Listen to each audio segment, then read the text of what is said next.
लगभग 2 महीने से बारिश न होने के कारण कुछ फलदार पौधों पर इसका प्रतिकूल प्रभाव पड़ने लगा है। जिला कांगड़ा के किन्नू और माल्टा के बागों में फसल की वृद्धि रुकने के संकेत मिले हैं। अगर मौसम का यही हाल रहा तो आने वाले समय में इन फलों की फसल पर भारी संकट उत्पन्न हो सकता है। इससे किन्नू और माल्टा के उत्पादन में 15 से 20% तक कमी होने की आशंका है। जिस समय किन्नू और माल्टा की फसल को पानी की सबसे अधिक आवश्यकता होती है, उस समय बारिश न होने के कारण पौधों को पर्याप्त पानी नहीं मिल पाया। विशेषज्ञों का कहना है कि इस वर्ष बागों की उपज में लगभग 50% तक गिरावट हो सकती है। इस स्थिति ने बागान व्यवसायियों, किन्नू वैक्सिंग फैक्ट्रियों और फल निर्यातकों को गहरी निराशा में डाल दिया है। उपज घटने की संभावना को देखते हुए बागों के ठेके पहले ही महंगे हो गए हैं और अब छूटने भी शुरू हो गए हैं।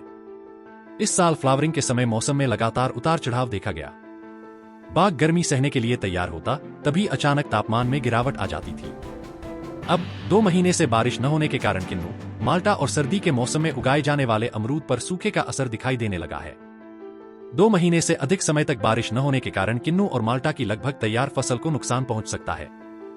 यदि जल्द ही बारिश नहीं हुई तो इनका उत्पादन 15 से 20% तक घट सकता है। इस स्थिति से किसानों और बागान व्यवसायियों को बड़ा आर्थिक नुकसान झेलना पड़ सकता है। बागवानी विभाग और संबंधित अधिकारियों से अनुरोध है कि किसानों और बागवानों को इस स्थिति से निपटने के लिए उचित दिशा निर्देश और सहायता प्रदान की जाए। वहीं बागवानों को सलाह दी जाती है कि जल प्रबंधन और अन्य उपायों से अपनी फसलों को बचाने का प्रयास करें। अभी एक्चुअली जैसे आप देख पा रहे हैं, पिछले 2.5-3 महीने से जो है बारिश बिल्कुल भी नहीं हो रही है। तो सूखे जैसी स्थिति जो है बन चुकी है।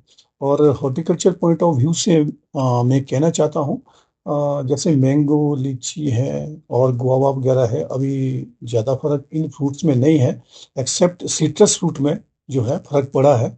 और जैसे हमारी सिट्रस की डिस्ट्रिक्ट कांगड़ा में लास्ट ईयर जो प्रोडक्शन थी लगभग 24,000 मीट्रिक टन थी। लेकिन इस साल जो है ड्रॉट की वजह से एक तो साइज छोटा रह गया है सिट्रस फ्रूट्स का, जिसमें माल्टा है, किन्नू है, और दूसरा जो जूस कंटेंट भी जो है काफ़ी कम है। तो ओवरऑल जो 15 से 20% जो है लॉस रहेगा। और लगभग 20,000 मीट्रिक टन के आसपास जो है, मतलब 4,000 मीट्रिक टन कम होगा लास्ट ईयर से, तो 20,000 मीट्रिक टन के आसपास जो है प्रोडक्शन रहेगी सिट्रस फ्रूट्स की। और इसी तरह जैसे हम गुआवा में विंटर क्रॉप लेते हैं तो उसमें भी साइज में फर्क पड़ा है। और मेरी किसान भाइयों से यही विनती है, जहाँ पे सिंचाई की प्रावधान जहाँ पे है वहाँ पे वो सिंचाई रेगुलर करें। और गवर्नमेंट की जो स्कीम्स है, जैसे प्रधानमंत्री कृषि सिंचाई योजना है, उसका भी भरपूर फायदा उठाएं। और इसके साथ साथ एक सरकार द्वारा जो है restructure weather based crop insurance scheme जो है चलाई जा रही है, उसका भी भरपूर फायदा उठाना चाहिए। और ये जो सारी स्कीमें हमारी जो ऑनलाइन पोर्टल है ई उद्यान जो है, उसमें वो स्टडी कर सकते हैं, उसके थ्रू जो है अप्लाई कर सकते हैं। उनको भी ऑफिस में भी जाने की जरूरत नहीं।